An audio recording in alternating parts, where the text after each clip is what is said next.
আসসালামু আলাইকুম রহমতুল্লাহি ওবরাকাতুহ।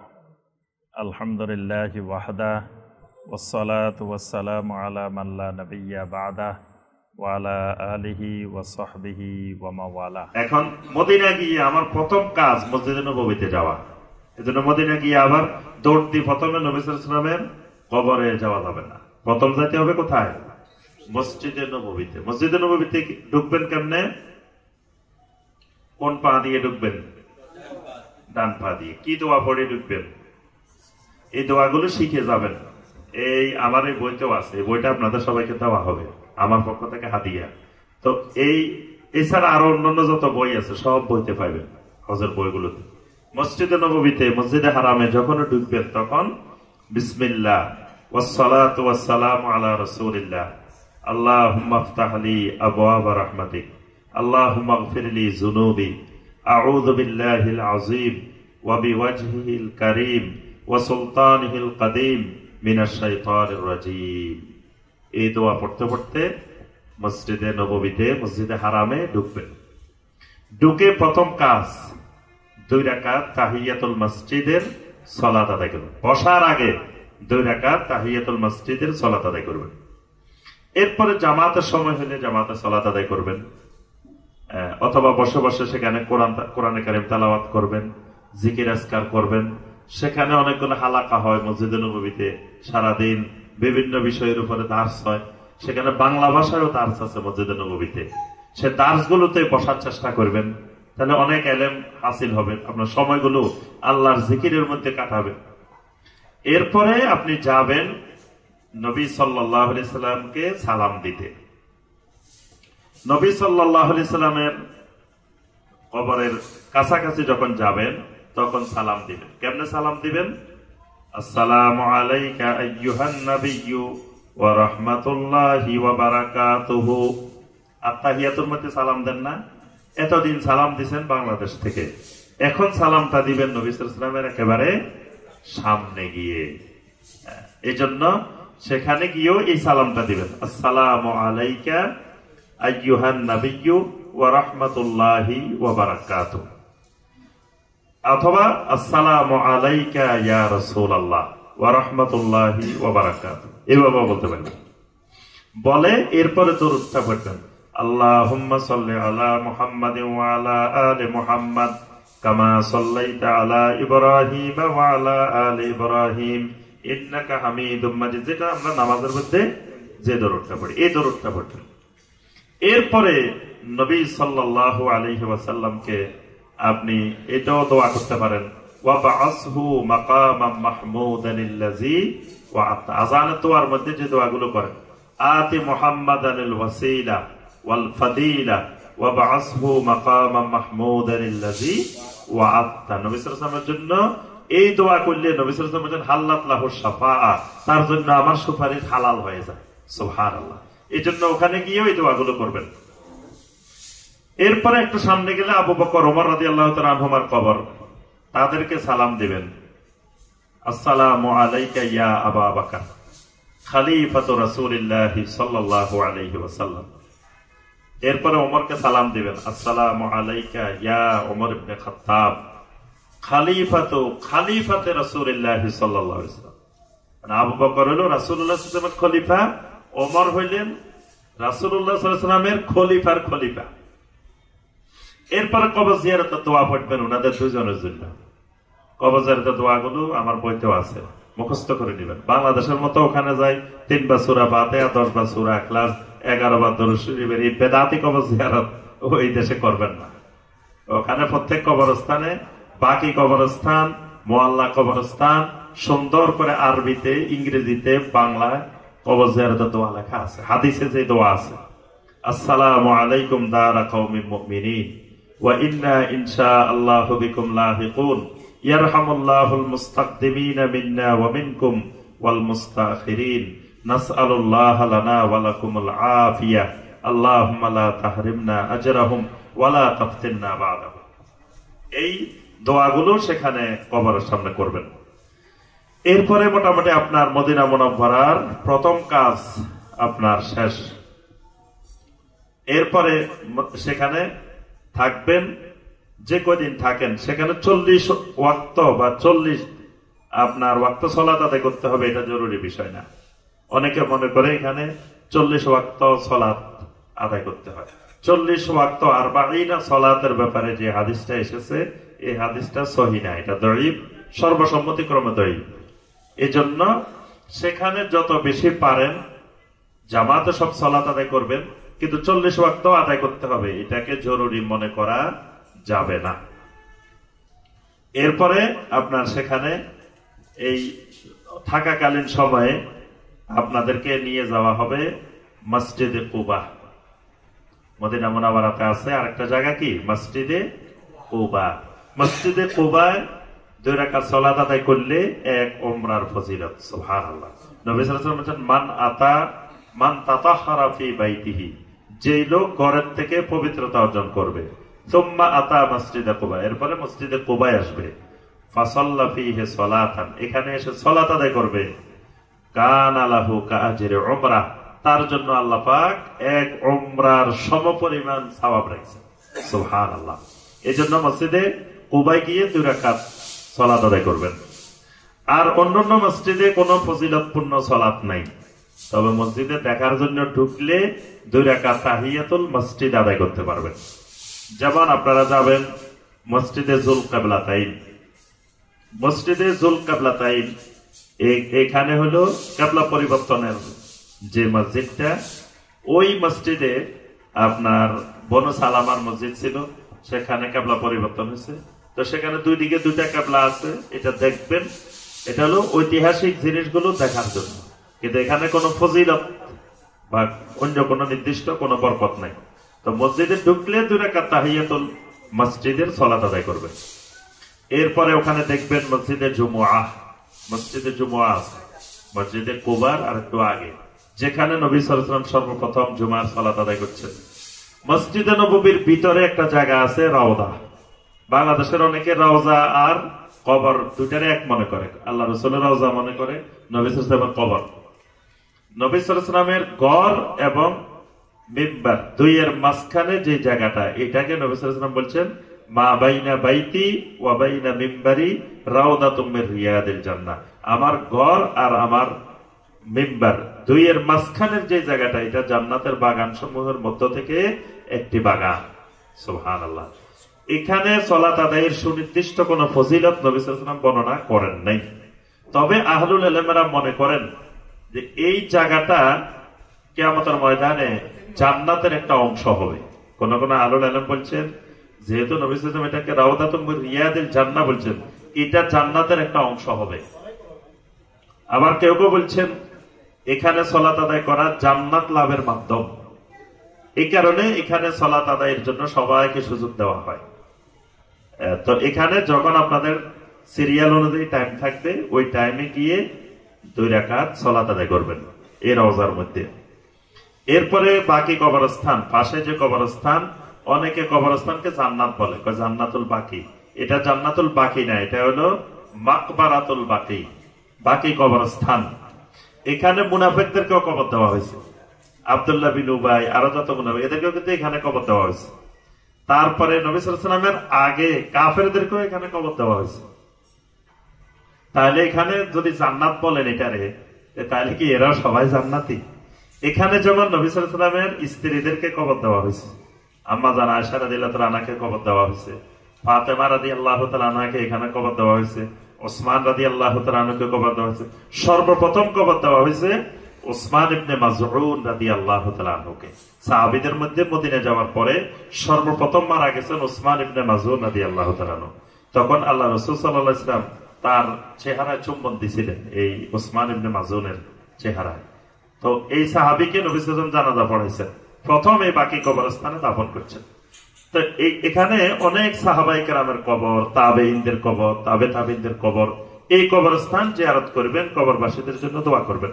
এরপরে শুহাদায়ে উহুদের কবরস্থানে নিয়ে যাওয়া হবে, যে উহুদের কবরস্থানে আপনার 70 জন যারা উহুদের ময়দানে শহীদ হয়েছিলেন, হামজা রাদিয়াল্লাহু তাআলা আনহু সহ, এবং সেখানে বড় বড় সাহাবী যারা, হানজালা রাদিয়াল্লাহু তাআলা আনহু যিনি গাসিলুল মালাইকা, যাকে আল্লাহর ফেরেশতারা গোসল দিয়েছে, সে হামজালা রাদিয়াল্লাহু তাআলা আনহুর কবর ওই জায়গায়, হামজা রাদিয়াল্লাহু তাআলা আনহুর কবর ওই জায়গায়।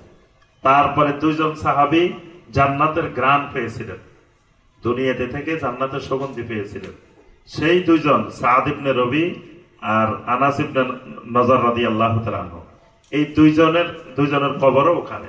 এরকম বিশিষ্ট 70 জন উহুদের শহীদের কবর ওই জায়গায়, সেখানে কবর জিয়ারত করবেন। তাহলে আমরা মোটামুটি মদিনা মুনাওয়ারার বিষয়গুলো অত্যন্ত সংক্ষেপে আমরা আলোচনা করলাম। এবার আসি, মদিনা মুনাওয়ারা থেকে আমরা যখন মক্কা মুকাররমায় রওনা দিব, তখন আমরা মদিনা মুনাওয়ারা থেকে কিসের উদ্দেশ্যে রওনা দিব? উমরার উদ্দেশ্যে। আমাদের হজটা হবে হজ্জে তামাত্তু। হজ 3 প্রকার, হজ্জে তামাত্তু, হজ্জে কারান, হজ্জে ইফরাদ। তো আমার মনে হয় আপনারা সবাই হজ্জে তামাত্তুই করবেন, অন্য হজ করার তো কারো নিয়ত নাই নাকি? তাহলে আমরা হজ্জে তামাত্তুর নিয়ম ধরেই বলি। তাহলে হজ্জে তামাত্তুর 2টা অংশ, একটা অংশ উমরা আর একটা অংশ হজ। মাঝখানে হালাল, এটার নাম হজ্জে তামাত্তু। আর উমরা আর হজ মাঝখানে হালাল নাই, ইহরাম অবস্থায়, এটার নাম হজ্জে কারান। উমরা নাই, শুধু হজ, এটার নাম হজ্জে ইফরাদ। তাহলে আমরা যেটা করব এটা হচ্ছে তামাত্তু। কোরআনে কারিমে আল্লাহ পাক বলেন, ফামান তামাত্তা বিল উমরাতি ইলাল হজ ফামাস্তাইসারা মিনাল হাদি। যেখানে আল্লাহ পাক তামাত্তুর কথা বলছেন, তাহলে আমাদের হজটা হবে হজ্জে তামাত্তু। অধিকাংশ জমহুর আহলুল ইলমদের মতে হজ্জে তামাত্তুই সর্বোত্তম, কারণ নবী সাল্লাল্লাহু আলাইহি ওয়াসাল্লাম হজ্জে কারান করছেন বিদায় হজে। কিন্তু নবী সাল্লাল্লাহু আলাইহি ওয়াসাল্লাম বলেছেন, আমি যদি হাদিনে নিয়ে আসতাম তাহলে আমি হজ্জে তামাত্তুই করতাম। নবী সাল্লাল্লাহু আলাইহি ওয়াসাল্লাম হাদি নিয়ে আসতেন, সাথে করে 100 উট নিয়ে আসতেন। নবী সাল্লাল্লাহু আলাইহি ওয়াসাল্লাম একটা উট হাদি দিলে হয়, কিন্তু নবী সাল্লাল্লাহু আলাইহি ওয়াসাল্লাম আনছেন কয়টা? 100 উট বিদায় হজে। এবং এগুলো সবগুলো নবী সাল্লাল্লাহু আলাইহি ওয়াসাল্লাম কোরবানি দিয়েছেন। আল্লাহ পাক বলেছেন, ফাসাল্লি লিরাব্বিকা ওয়ানহার। নবী সাল্লাল্লাহু আলাইহি ওয়াসাল্লাম এই ওয়ানহারের আমল করার জন্য 100 উট নিয়ে আসছিলেন। তাহলে হজ্জে তামাত্তু উত্তম। আবার হানাফি মাযহাবের মধ্যে হজ্জে কারান উত্তম, কারণ হজ্জে কারানের মধ্যে কষ্ট বেশি, কষ্ট যে কাজে বেশি, ফজিলত বেশি। আবার ইমাম আহমদ বিন হাম্বল রাহিমাহুল্লাহ বলছেন, না, হজ্জে ইফরাদ হলো সর্বোত্তম। কারণ হলো, এখন আমি যাইতেছি হজ, আমার উদ্দেশ্য হজ, এখানে হজে করবো, এখানে আমি উমরা করতে যাইতেছি। আহমদ বিন হাম্বল রাহিমাহুল্লাহ বলেন, এই কারণে হজ্জে ইফরাদে উত্তম। উমরার জন্য তুমি আলাদা সফর করবে, হজের আলাদা সফর করবে। ইমাম আহমদ বিন হাম্বল রাহিমাহুল্লাহর মতে উমরাও ফরজ, হজও ফরজ। কারণ আল্লাহ পাক একসাথে দুইটা বলছেন, ওয়া আতিম্মুল হাজ্জা ওয়াল উমরাতা লিল্লাহ। তো ইমাম আহমদ বিন হাম্বল রাহিমাহুল্লাহ বলেন, ওয়া আতিম্মুল হাজ্জা দিয়ে যদি হজ ফরজ হয়, তো ওয়া আতিম্মুল উমরা, তাহলে উমরাও ফরজ। এই কারণে ইমাম আহমদ বিন হাম্বল রাহিমাহুল্লাহ বলছেন, হজের সফর করবে আলাদা, উমরা সফর করবে আলাদা। এই কারণে ওনার মতে হজ্জে ইফরাদ হলো সর্বোত্তম। তাই আমরা যেহেতু আগেই চলে যাব, অনেক আগে, তা আমরা হজ্জে তামাত্তু করব। হজ্জে তামাত্তুর 2টা পার্ট, উমরা আর হজ। তা আমার আলোচনা সংক্ষেপে উমরা। উমরার জন্য কয়টা কাজ? 4টা কাজ, মনে রাখেন। উমরার কয়টা কাজ? 4টা কাজ। ইহরাম, তাওয়াফ, সাই, হলক। বলেন দেখি কি কি? ইহরাম, তাওয়াফ, সাই, হলক। ইহরাম, তাওয়াফ, সাই, হলক, 4টা কাজ। 4টা কাজ করলে আমার উমরা হয়ে যাবে। তাহলে মদিনা মুনাওয়ারা থেকে যখন আমরা আসব, তখন এই 4টা জিনিস সামনে নিয়ে আমরা মক্কা মুকাররমার দিকে আসব। প্রথম কাজ ইহরাম, দ্বিতীয় কাজ তাওয়াফ, তৃতীয় কাজ সাই, চতুর্থ কাজ হলক। 4টা কাজ। তাহলে 1 নম্বর কাজে আসি। 1 নম্বর কাজ কি? ইহরাম। 1 নম্বর কাজ ইহরাম। ইহরাম মানে কি? ইহরাম মানে হলো হারাম করে দেওয়া। কি করে দেওয়া? হারাম করে দেওয়া। মানে এতদিন আমার জন্য যা অনেক জিনিস হালাল ছিল, এই ইহরামের পর থেকে ইহরাম মুক্ত হওয়া পর্যন্ত অনেকগুলো জিনিস আমার জন্য হারাম, নিষিদ্ধ। এই জন্য এটাকে নাম বলা হয় কি? ইহরাম। এটাকে বলা হয় ইহরাম। ইহরাম মানে হারাম করে দেওয়া। কি কি জিনিস হারাম হবে আমরা আলোচনা করব। শরীয়তের ভাষায় বলা হয় আল ইহরাম আই আন-নিয়্যাতু ফি দুখুলিন নুসুক, মানে আল্লাহর একটি ইবাদতের মধ্যে ঢোকার নিয়তটাকে শরীয়তের ভাষায় বলা হয় ইহরাম। এই ইহরাম বাঁধা ফরজ। ইহরাম বাঁধা কি ফরজ। উমরার মধ্যে 3টা ফরজ। উমরার মধ্যে ফরজ কয়টা? 3টা। এই ইহরাম, এই তাওয়াফ, সাই, এই 3টা কি ফরজ। উমরার মধ্যে 2টা ওয়াজিব। একটা হলো মিকাত থেকে, আল ইহরাম মিনাল মিকাত, মিকাত থেকে ইহরাম বাঁধা, আর একটা হলক করা। 2টা ওয়াজিব আর 3টা ফরজ। তাহলে আমরা প্রথম আসবো ইহরাম। ইহরামের জন্য ওখানে আমরা হোটেল থেকে প্রস্তুতি নিব। ইহরামের জন্য কিছু প্রস্তুতি দরকার আছে। প্রস্তুতি হলো কি? প্রস্তুতি হলো নখ কাটা, তারপরে শরীরের যে যে জায়গা পরিষ্কার করা দরকার ওই স্থানগুলো পরিষ্কার করা, তারপরে ইহরামের জন্য গোসল করা। তো আপনারা তো বাসে আসবেন, বাসে আসলে আপনার হোটেল থেকে আপনাদেরকে নিয়ে আসবে যুলহুলাইফার মিকাতে নিয়ে আসবে। তো মিকাতের ওখানে ইহরামের কাপড় পরা খুব ঝামেলা, মানে পর্যাপ্ত জায়গা নাই। আর হজের সময় তো এখন হাজার হাজার মানুষ থাকবে। আমরা এবার উমরাতে গিয়ে রমজানে দেখছি মানুষ, আর মানে ইহরামের কাপড় পরিবর্তন করার মতো এরকম সুন্দর প্লেস নাই, জায়গা নাই। এই জন্য আপনারা বাসায় হোটেল থেকে ইহরামের কাপড় পরে চলে যাবেন। হোটেল থেকে প্রথমে গোসল করবেন, গোসল করার পরে সুগন্ধি লাগাবেন। সুগন্ধি লাগাবেন দাড়ির মধ্যে, চুলের মধ্যে, শরীরে সুগন্ধি লাগাবেন। সুগন্ধি লাগানোর পরে এবার কাপড় পরিবর্তন করে ফেলবেন, ইহরামের কাপড়টা পরে ফেলবেন। ইহরামের কাপড় পরিধান করে আপনারা এখান থেকে প্রস্তুতি নিয়ে বাসে উঠে গেলেন। বাসে উঠে যাওয়ার পরে যখন ওই মিকাতে আসবে যুলহুলাইফা, তখন এবার আপনারা ওখানে নেমে ওযু করে 2 রাকাত সালাত আদায় করবেন। কি সালাত আদায় করবেন?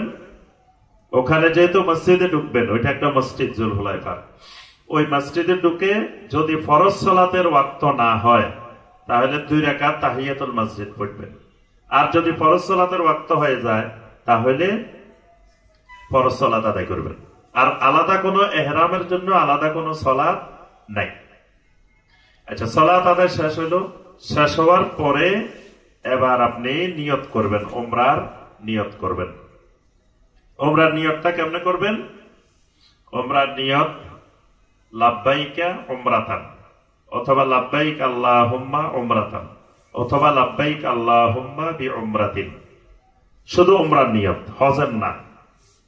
তো সংক্ষেপে বেশি না পারলে লাব্বাইকা উমরাতান, বাস আপনার নিয়ত হয়ে গেছে। সব নিয়ত অন্তরে করতে হয়, উচ্চারণ করা লাগে না। কিন্তু উমরার এবং হজের নিয়তটা উচ্চারণ করে করতে হবে।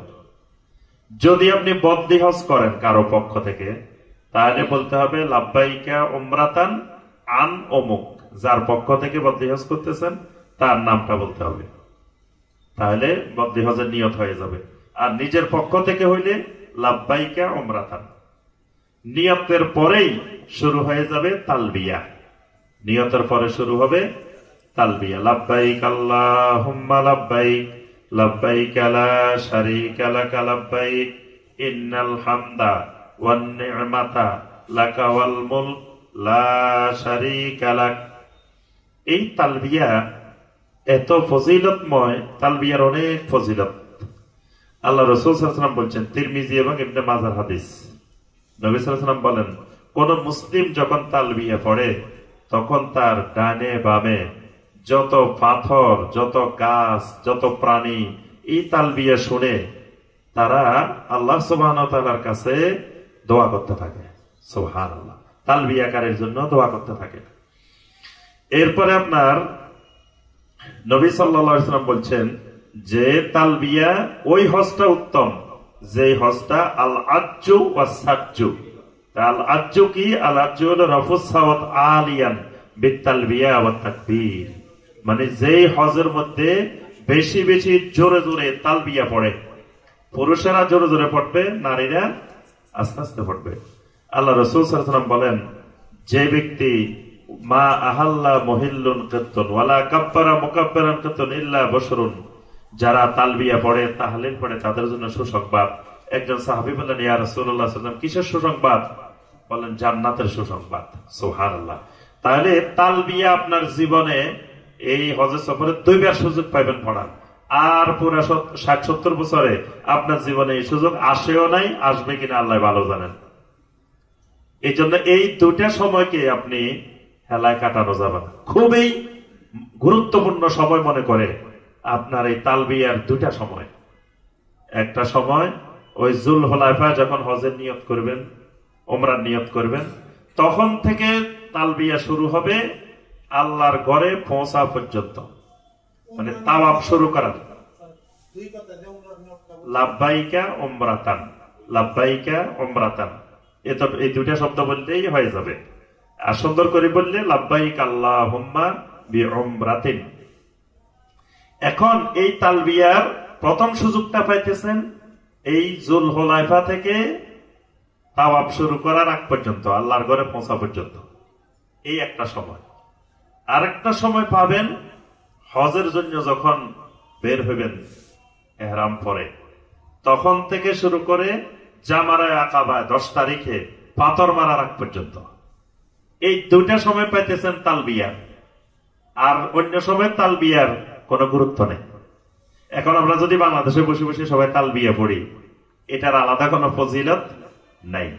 তাহলে 2টা সময়, এবং আল্লাহ পাক আমাকে আপনাকে এই তালবিয়া পড়ার সুযোগটা করে দিচ্ছেন। বাংলাদেশের এত কোটি মানুষ, সবাইকে আল্লাহ কিন্তু তালবিয়া পড়ার সুযোগটা দেন নাই। তাহলে আমাকে আপনাকে আল্লাহ কবুল করছেন তালবিয়াটা পড়ার জন্য। এই জন্য এই সময়টা ঘুমাই ঘুমাই কাটাইবেন না। অনেকে খালি ঘুমায় বাসের মধ্যে, ওই যে জুল হুলাইফা থেকে উঠছে মক্কা পর্যন্ত খালি ঘুমাই রয়েছে বাসের মধ্যে। এটা ঘুমানোর সময় না। ঘুম সারা জীবন গেছেন, আরো ঘুমাইতে পারবেন এই বাসের মধ্যে বসে বসে, আওয়াজ করে করে, পুরুষেরা আওয়াজ করে করে, তবে জামাতবদ্ধ না, একজনের নেতৃত্বে না। সবাই তখন তালবিয়া পড়তে থাকবেন।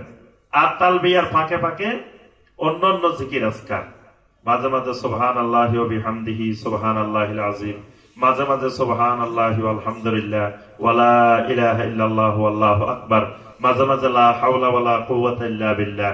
এভাবে বিভিন্ন জিকির আজকার এই বাসের মধ্যে আপনি করতে থাকেন মক্কা মুকাররমা পৌঁছা পর্যন্ত। এরপরে যে তালবিয়া পড়তে পড়তে আসলেন মক্কা মুকাররমায়। এই সময়ের মধ্যে এই আপনার ইহরাম অবস্থার মধ্যে কি কি করতে পারবেন না, এই কাজগুলো জানা দরকার। এই সময়ের মধ্যে আমি কি কি করতে পারবো না। এমনকি শুনেন, এখানে আরো একটা মাসালা জানা দরকার। কোন মা বোন যদি এই সময়ের মধ্যে অসুস্থ হয়ে যান, তিনিও কিন্তু ইহরাম পড়বেন এবং নিয়ত করবেন। তিনিও ওই জুল হুলাইফা থেকে কিন্তু ইহরাম বদ্ধ অবস্থায় আসতে হবে, অসুস্থ হইলেও আসতে হবে এবং নিয়ত করে আসতে হবে। এসে তিনি সবার সাথে উমরা করবেন না, তিনি অপেক্ষা করবেন, সুস্থ হওয়া পর্যন্ত তিনি অপেক্ষা করবেন। কারণ এই অবস্থায় তিনি তাওয়াফ করতে পারবেন না। সাই করা যায় আছে, বাকি সব করা যায় আছে, কিন্তু তাওয়াফ করাটা যাবে না। তো তাওয়াফ না হলে তার উমরা হবে না। এই জন্য তিনি অপেক্ষা করবেন, যখন সুস্থ হইবেন তারপরে গিয়ে তিনি উমরা করবেন, ওই পর্যন্ত তিনি অপেক্ষা করবেন। এখন আসেন এই অবস্থায়, ইহরাম অবস্থায় কি কি করতে পারবেন না। হালকো শাআরের রাস, মাথার চুল কাটা যাবে না। এমনকি এই অবস্থায় আপনি কোন শরীরের কোন অঙ্গ প্রত্যঙ্গ থেকে কোন চুল তুলতেও পারবেন না। আপনি দাড়ি একটা টানে তুলে ফেলা, অথবা চুল একটা তুলে ফেলা, বা শরীরের অন্য জায়গা থেকে একটা টানে তুলে ফেলা, এটা করা যাবে না। এটা হারাম, এটা আপনার আমার জন্য হারাম। এই অবস্থায় চিরুনিও করবেন না, চিরুনি করা মাকরুহ। চিরুনি করতে গিয়ে যদি আপনার একটা জীবন্ত চুল উঠে যায়, তাহলে আপনার ইহরামের সমস্যা হবে। এই অবস্থায় এটা করা যাবে না। কোন নখ কাটা যাবে না, নখ তোলা যাবে না, কোন ধরনের সুগন্ধি ব্যবহার করা যাবে না। কাপড়ের মধ্যে, শরীরের মধ্যে, খাওয়ার মধ্যে, গোসলের মধ্যে সুগন্ধি সাবান, তারপরে কোন ধরনের সুগন্ধি খাবার, সুগন্ধি খাবারও খাওয়া যাবে না, খাবারের মধ্যেও সুগন্ধি দেওয়া যাবে না, কাপড়ের মধ্যেও সুগন্ধি থাকা যাবে না। মানে কোন কিছুর মধ্যেই সুগন্ধি এই অবস্থায় নিষিদ্ধ, হারাম ইহরাম অবস্থায়।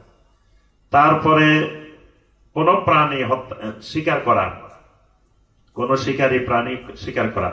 আরেকটা জিনিস মনে রাখতে হবে, হারামের সীমানার মধ্যে কোন গাছ কাটা, গাছ তোলা নিষেধ। এটা এহরাম অবস্থায়ও নিষেধ, এহরামের বাইরেও নিষেধ। এজন্য মক্কা মুকাররমার কোন গাছ কাটাও যাবে না, ছিঁড়াও যাবে না, তোলাও যাবে না।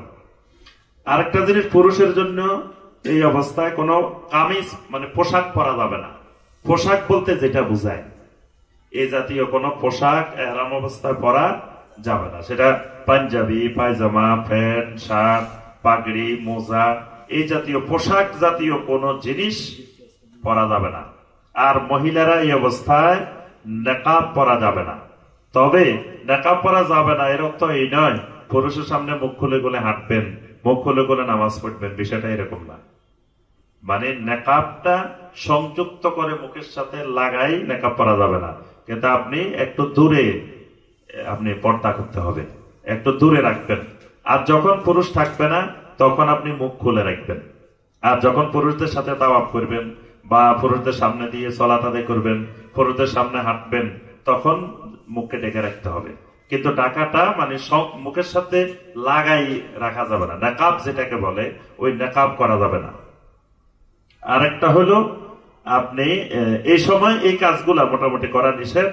এই কাজগুলোর আবার অনেক হুকুম আছে, একটার এক হুকুম।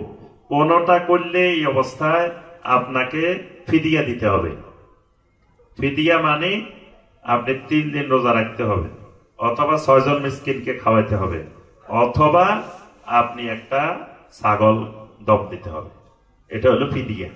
আরেকটা হলো আপনার এই অবস্থায় কিছু কাজ আছে, এই কাজ করলে ওট দম দিতে হবে, ছাগল দমে হবে না, ওট ওট দিতে হবে। এই যে কাজগুলো নিষিদ্ধ বললাম। আবার কিছু কাজ আছে, এই কাজগুলো করলে আপনাকে দম দিতে হবে। দম দিতে না পারলে ওখানে 3 দিন, বাংলাদেশে আসলে 7 দিন, 10 দিন সিয়াম পালন করতে হবে। তা আমরা ওইটার বিস্তারিত আলোচনা যাচ্ছি না। প্রথম কথা যে আমাকে আপনাকে এই এহরামটা সঠিকভাবে পরে, মা বোনদের জন্য আপনার সুনির্দিষ্ট পোশাক নাই, তার স্বাচ্ছন্দ্যের পোশাক, হিজাব, এগুলো পরে এহরাম অবস্থায় থাকবেন। আর জুতা, মোজা মা বোনেরা সব পরিধান করতে পারবেন, কিন্তু পুরুষেরা এমন জুতা পরিধান করতে হবে যে পিছনের অংশ খোলা থাকবে, মানে পায়ের পিছনের গোড়ালির অংশ অবশ্যই খোলা থাকতে হবে। আর অনেক আহলুল আলম বলছেন উপরের অংশ খোলা রাখা, তবে উপরের অংশ খোলার ব্যাপারে একটা লাভ আছে। তো এই জন্য স্যান্ডেল, আমাদের দেশে যে স্যান্ডেল গুলো, এগুলাই হলো সবচেয়ে উত্তম, যে উপরেও খোলা পিছনেও খোলা। এবার আসেন 2 নম্বর কাজ, তাওয়াফ। 2 নম্বর কাজ কি? তাওয়াফ।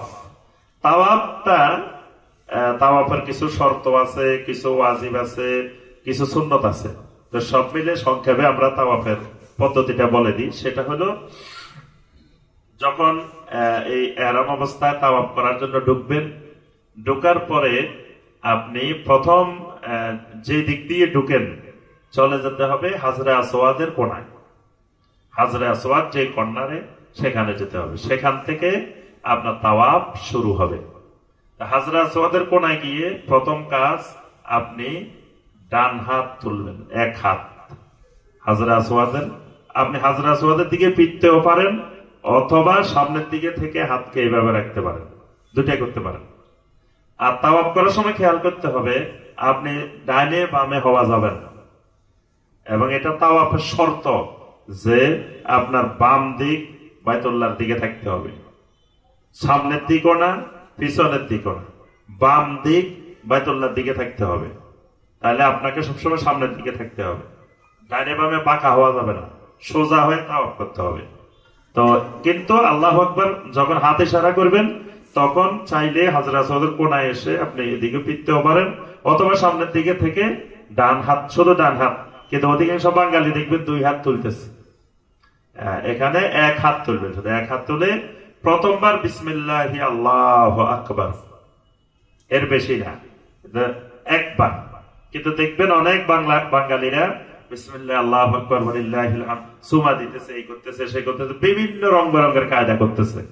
কে কি করতেছে ওইদিকে আপনাকে তাকানো যাবে না, তার হজ তার হিসাব, সে বেদাতি করুক আর যাই করুক, আমারটা সুন্নাহ অনুযায়ী হচ্ছে কিনা আমি এদিকে খেয়াল করব।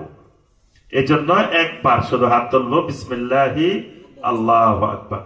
7 বারই বলতে হবে। যখন হাজরা আসওয়াদের সামনে আসবো প্রতিবার ডান হাত উঠবে, প্রতিবার আল্লাহু আকবার। প্রথমবার শুধু বিসমিল্লাহি আল্লাহু আকবার, পরের 6 বার বিসমিল্লাহ হবে না, পরের 6 বার শুধু আল্লাহু আকবার। আর 7ম বার যখন আমার তাওয়াফ শেষ, এবার আর বিসমিল্লাহও নাই, আল্লাহু আকবার নাই। অনেকে সেইবারও আল্লাহু আকবার বলে, কিন্তু শেষের আল্লাহু আকবার নাই। আচ্ছা, হাজরা আসওয়াদ এবং হাত চুম্বন হবে না। চুম্বন হবে যদি আমি হাত দিয়ে হাজরা আসওয়াদ ধরতে পারি, তখন চুম্বন দিতে হবে। আমি তো ধরতে পারিনি, এই জন্য চুম্বন হবে না, খালি ইশারা, ইশারা দিয়ে এরপরে শুরু করবো। শুরু করার সময় সাহাবায়ে কেরাম একটা দোয়া পড়তেন, আল্লাহুম্মা ঈমানান বিক ওয়া তাসদীকাম বিকিতাবিক ওয়া ওয়াফাআন বিআহদিক ওয়া ইত্তিবাআন লিসুন্নাতি নাবিয়্যিকা মুহাম্মাদিন সাল্লাল্লাহু আলাইহি ওয়াসাল্লাম।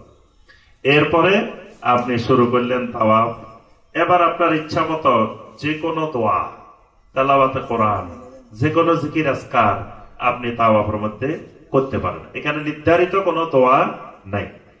এরপরে যখন রুকনে ইয়ামানিতে আসবেন, তখন রুকনে ইয়ামানি থেকে হাজরা আসওয়াদ পর্যন্ত এই দোয়াটা পড়বেন, রব্বানা আতিনা ফিদ দুনিয়া হাসানা ওয়া ফিল আখিরাতি হাসানা ওয়া কিনা আযাবান নার।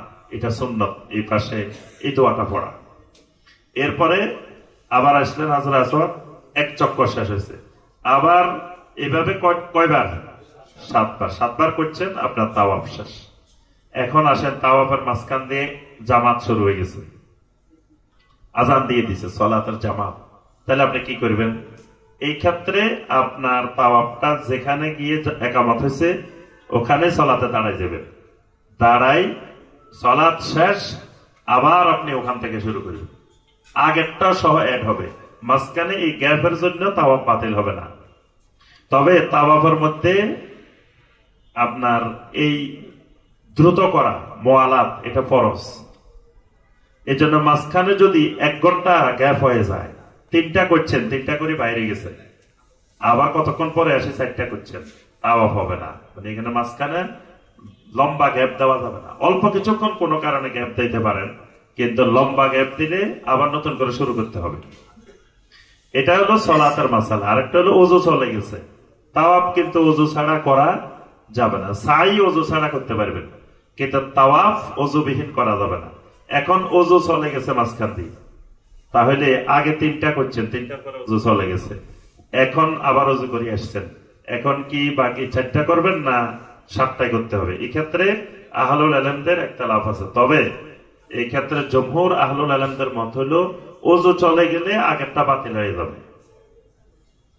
ওযু চলে গেলে আগে যে 3টা 4টা করছেন এটা বাতিল হয়ে যাবে।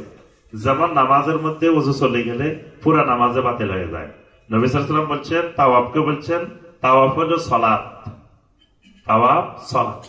তো এই জন্য ওযু চলে গেলে আবার ওযু করে এসে নতুন করে শুরু করবেন, নতুন করে আবার 7 বার করবেন। আচ্ছা, তাওয়াফ শেষ, এরপরে 2 রাকাত সালাতুত তাওয়াফ আদায় করবেন। সেটা যেখানে জায়গা পান, সেটা যদি মাকাম ইব্রাহিমের বরাবর জায়গা পান সেখানে আদায় করবেন, যেখানে জায়গা পান সেখানে আদায় করবেন। প্রথম রাকাতে কোন কোন আহলুল ইলম বলছেন এটা উত্তম, প্রথম রাকাতে কুল ইয়া আইয়ুহাল কাফিরুন, দ্বিতীয় রাকাতে কুল হুয়াল্লাহু আহাদ, এটা দিয়ে সালাতুত তাওয়াফ আদায় করলেন। পরে এরপরে আবার যাবেন 3 নম্বর কাজ সাই। সাইর জন্য সাফা মারওয়ার দিকে উঠবেন। ওঠার সময় ইন্নাস সাফা ওয়াল মারওয়াতা মিন শাআইরিল্লাহ, আর এর মাঝখান দিয়ে জমজমের পানি পান করবেন। উঠার আগে দিয়ে জমজমের পানি পান করবেন। জমজমের পানি পেট ভরে ইচ্ছা মতো খাইবেন, আর কিছু পানি মাথায় দিবেন একটু দিয়ে, এরপরে চলে যাবেন সাফা পাহাড়ের দিকে। এই আয়াত পড়বেন, ইন্নাস সাফা ওয়াল মারওয়াতা মিন শাআইরিল্লাহ। এরপরে যখন পাহাড়ের উপরে উঠবেন, আল্লাহু আকবার, আল্লাহু আকবার, আল্লাহু আকবার। এরপরে 2টা দোয়া আছে, এটা বইয়ের মধ্যে আছে, লা ইলাহা ইল্লাল্লাহু ওয়াহদাহু লা শারীকা লাহু লাহুল মুলকু ওয়া লাহুল হামদু ওয়া হুয়া আলা কুল্লি শাইইন কাদির, লা ইলাহা ইল্লাল্লাহু ওয়াহদা আনজাযা ওয়া'দা ওয়া নাসারা 'আবদা ওয়া হাযামাল আহযাবা ওয়াহদা। এটা পড়ে বাইতুল্লাহর দিকে ফিরে দোয়া করবেন, 3 বার দোয়া করবেন। স্যার প্রথমটা পড়লেও হবে না, 2টাই পড়তে হবে? 2টাই পড়া সুন্নাত। না পড়লে তাওয়াফের সাইর কোনো ক্ষতি হবে না, এটা ফরজ ওয়াজিব না, এটা সুন্নাত। 2টা নবী সাল্লাল্লাহু আলাইহি ওয়াসাল্লাম 2টা পড়ছেন, 2টাই পড়বেন। পরে দোয়া করবেন, আবার দুইটা পড়বেন, আবার দোয়া করবেন, আবার দুইটা পড়বেন, আবার দোয়া করবেন সাফা পাহাড়ের উপরে। পরে আপনার সাই শুরু। যখন সবুজ বাতির নিচে দিয়ে যাবেন তখন পুরুষেরা দৌড় দিবেন, নারীরা আস্তে আস্তে যাবেন। পুরুষেরা এই দৌড়ের সময় পড়বেন রব্বিগফির ওয়ারহাম ইন্নাকা আনতাল আযযুল আকরাম। আচ্ছা, এরপরে আবার মারওয়া পাহাড়ের উপরে গেছেন, সাফা পাহাড়ের উপরে যেভাবে দোয়া করছেন ওইভাবে ওখানে দোয়া করবেন একবার একবার। পরের 5 বার আর দোয়া হবে না। প্রথমবার সাফা পাহাড়ের উপরে, প্রথমবার মারওয়া পাহাড়ের উপরে, বাস। এরপরে আপনি সাফা থেকে মারওয়া গেলেন একবার, মারওয়া থেকে সাফায় আসলেন একবার, এইভাবে সাফা শুরু হয়েছে, মারওয়া গিয়ে শেষ হয়ে যাবে 7 বার, বাস। আপনার সাই শেষ। এবার কাজ কি? হলক। 4 নম্বর কাজ হলক। তো যেহেতু আপনাদের মাঝখানে অনেক গ্যাপ থাকবে, লম্বা গ্যাপ, আপনারা 2 বারে হলক করে নেবেন। ওমরার সময়ও হলক করবেন। হলক মানে একেবারে মুন্ডন করা, আর একটা হলো কসর। কসর মানে ছোট করা। তো ছোটটা হইলো যাদের হয়তো মাঝখানে ধরেন ওমরা করছে 1 দিন 2 দিন পরে হজ, তো তারা এখনে যদি কামাই ফেলায় তো পরের বার কি করবে? তারা প্রথমবার কসর করবে, ছোট করবে, পরের বার হলক করবে। কিন্তু আপনাদের মাঝখানে গ্যাপ থাকবে, এই কারণে আপনারা প্রথমবারও হলক করবেন। হলককারীদের জন্য নবী সাল্লাল্লাহু আলাইহি ওয়াসাল্লাম 3 বার দোয়া করছেন, আর কসরকারীদের জন্য 1 বার দোয়া করছেন। এজন্য হলকটাই উত্তম। এই জন্য মাথা মুন্ডন করে ফেলবেন, বাস। মুন্ডন করার মাধ্যমে আপনার ওমরার কাজ শেষ। এরপরে সেখানে থাকবেন, আরাম খুলে ফেলবেন, স্বাভাবিক অবস্থায় থাকবেন। এবার 5 ওয়াক্ত সালাত হারামে এসে জামাতের সাথে আদায় করবেন, আল্লাহর জিকিরের সাথে থাকবেন, এলেম চর্চার সাথে থাকবেন। প্রতিদিন হালাকা হবে, সেখানে এলেম চর্চার ব্যবস্থা হবে, সেগুলোতে উপস্থিত থাকবেন। বেশি বেশি সবসময় আল্লাহর জিকিরের সাথে থাকতে হবে।